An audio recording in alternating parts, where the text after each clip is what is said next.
Supreme কোর্টের নির্দেশে রাজ্য সরকারি কর্মচারীদের দীর্ঘদিনের বকেয়া ডিএ দেওয়ার কাজ শুরু করেছে ইতিমধ্যেই নবান্ন। ইতিমধ্যে 2016 সালের জানুয়ারি মাস থেকে 2019 সালের ডিসেম্বর পর্যন্ত যে ডিএ বকেয়া রয়েছে তা দেওয়ার নির্দেশ দিয়েছিল সুপ্রিম কোর্ট। কিন্তু সরকারি কর্মচারী সংগঠনগুলির অভিযোগ, গত শুক্রবার থেকে রবিবার পর্যন্ত যে পরিমাণ অর্থ সরকারি কর্মচারীদের অ্যাকাউন্টে জমা পড়েছে তাতে বিস্তর গলদ রয়েছে। তবে এরই মধ্যে তৃণমূল সমর্থিত সরকারি কর্মচারী ফেডারেশন প্রত্যাশিতভাবেই সরকারের পাশে দাঁড়িয়ে বিরোধী সংগঠনগুলির দাবি সমালোচনা করেছে। 31 মার্চের মধ্যেই রাজ্য সরকারি কর্মচারীদের যাবতীয় বকেয়া ডিএ মিটিয়ে দেওয়ার সিদ্ধান্ত নিয়েছে রাজ্য সরকার। শনিবার রাতে অর্থ দপ্তরের তরফে প্রকাশ্যে আসে একটি বিজ্ঞপ্তি। 23 মার্চ নবান্নের তরফে প্রকাশিত ওই সংশোধনী বিজ্ঞপ্তি জারি করে কর্মরত ও অবসরপ্রাপ্ত সরকারি কর্মচারীদের জন্য এই ঘোষণা করা হয়েছিল। পূর্বে প্রকাশিত 13 মার্চের দুটি বিজ্ঞপ্তির আংশিক পরিবর্তন করে জানানো হয়েছে, জানুয়ারি 2016 থেকে ডিসেম্বর 2019 পর্যন্ত ডিএ ও ডিআরএস রিলিফ সম্পূর্ণ পরিশোধ করা হবে। কিন্তু এরই মধ্যে প্রাপ্যের অর্ধেক কিংবা তার থেকেও কম অর্থ দেওয়া হচ্ছে বলে অভিযোগ করেছেন সিপিএম সমর্থিত সরকারি কর্মচারী ফেডারেশনের নেতা বিশ্বজিৎ গুপ্ত চৌধুরী। তিনি বলেন, আসলে ডিএ দেওয়ার নামে আমাদের সঙ্গে চূড়ান্ত তঞ্চকতা করা হয়েছে। আমরা এর জবাব আন্দোলন ও আইনি লড়াইয়ের মাধ্যমে দেব। তেমনই ভোট বাক্সে রাজ্য সরকারকে বুঝিয়ে দেব রাজ্য সরকারি কর্মচারীদের অধিকার হরণ করলে কি হয়। বকেয়া ডিএর ক্ষেত্রে যে পরিমাণ অর্থ সরকারি কর্মচারীদের পাওয়ার কথা ছিল তার অর্ধেকেরও কম অর্থ দেওয়া হচ্ছে বলে আমরা অভিযোগ পেয়েছি। এক্ষেত্রে আমরা রাজ্য সরকারকে ছেড়ে কথা বলবো না। এ ব্যাপারে সংগ্রামী যৌথ মঞ্চের তরফে আহ্বায়ক ভাস্কর ঘোষ বলেন, বিচারপতি ইন্দু মালহোত্রার কমিটিতে ডিএ সংক্রান্ত বিষয়ে বকেয়া মেটানোর জন্য দায়িত্ব দিয়েছিল সুপ্রিম কোর্ট। তাই আমাদের বকেয়া পাওনার থেকে অনেক কম পরিমাণ অর্থ দেওয়া হচ্ছে, তা আমরা সেই কমিটিকে জানাবো। পাশাপাশি আগামী মঙ্গলবার থেকে আন্দোলন কর্মসূচি গ্রহণের ঘোষণাও করেছেন মঞ্চের তরফে।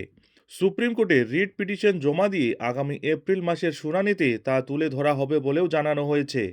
শনিবার রাতে বিজ্ঞপ্তিটি প্রকাশ্যে আসার পর সংগ্রামী যৌথ মঞ্চের তরফে তাদের আইনজীবী গোপাল সুব্রমণিয়মের সঙ্গে এ বিষয়ে কথাও হয়েছে বলে জানিয়েছেন আহ্বায়ক ভাস্কর ঘোষ।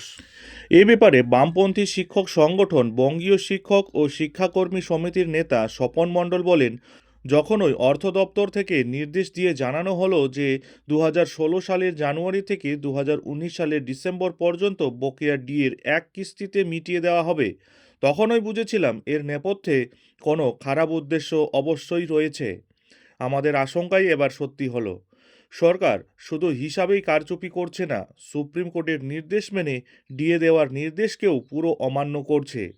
এর সমাধান তো আদালতে হবে, কিন্তু আমাদের প্রশ্ন, রাজ্যের সিংহভাগ কর্মী মূলত শিক্ষক, শিক্ষাকর্মী ও অধিগৃহীত সংস্থার কর্মীদের বিষয়ে সরকার এখন উচ্চবাচ্য করছে না কেন? তারা 31 মার্চের মধ্যে আদৌ কোনো টাকা পাবেন এর নিশ্চয়তা আদৌ আছে? ঘটনাচক্রে বিধানসভা নির্বাচনের নির্ঘণ্ট ঘোষণার 1 ঘণ্টা আগে 15 মার্চ ডিএ সংক্রান্ত বিষয়ে মুখ্যমন্ত্রী মমতা বন্দ্যোপাধ্যায় নিজের সমাজ মাধ্যমে যে পোস্টটি করেছিলেন তাতে শিক্ষক, শিক্ষাকর্মী, পঞ্চায়েত, পুরসভা, সরকার অনুমোদিত স্বশাসিত সংস্থা এবং সরকারি অনুদানপ্রাপ্ত সংস্থাগুলিও ডিএ পাওয়ার অধিকারী এ কথাও উল্লেখ করেছিলেন। তিনি জানিয়েছিলেন, রাজ্য সরকারি কর্মচারী, পেনশনভোগী, শিক্ষক, শিক্ষিকা এবং বিভিন্ন অনুদানপ্রাপ্ত প্রতিষ্ঠানের কর্মীদের রপা 2009 অনুযায়ী ডিএ বকেয়া 2026 থেকে দেওয়া শুরু হবে। কিন্তু সরকারি কর্মচারী ছাড়া এখন পর্যন্ত শিক্ষক, শিক্ষাকর্মী, পঞ্চায়েত, পুরসভা, সরকার অনুমোদিত স্বশাসিত সংস্থা এবং সরকারি অনুদানপ্রাপ্ত সংস্থাগুলিও ডিএর আভাস পাননি বলেই অভিযোগ। তবে তৃণমূল সমর্থিত সরকারি কর্মচারী ফেডারেশনের আহ্বায়ক প্রতাপ নায়েক বলেন, আমরা আমাদের সংগঠনের তরফে বলতে চাই, মুখ্যমন্ত্রী মমতা বন্দ্যোপাধ্যায় ডিএ নিয়ে স্পষ্ট ঘোষণার পর থেকেই রাজ্য সরকার ডিএ মেটানোর জন্য 3টি বিজ্ঞপ্তি জারি করেছে। প্রথমে ডিএ 2 দফায় দেওয়ার সুপ্রিম কোর্টের নির্দেশ থাকলেও মুখ্যমন্ত্রী মার্চ মাসের মধ্যেই বকেয়া ডিএ মিটিয়ে দেওয়ার সিদ্ধান্ত নিয়েছেন। আর এই সব পদক্ষেপ করা হয়েছে সরকারি কর্মচারীদের স্বার্থেই। যারা মুখ্যমন্ত্রীর ডিএ দেওয়ার সিদ্ধান্তের বিরোধিতা করছেন তারা সব পরিস্থিতিতেই তার বিরোধিতা করবে, কিন্তু আমরা আমাদের সরকারি কর্মচারী দরদি মুখ্যমন্ত্রীর পাশেই রয়েছি। এখন দেখার বিষয় হলো আজ 30 মার্চ এবং আগামীকাল মাসের শেষ।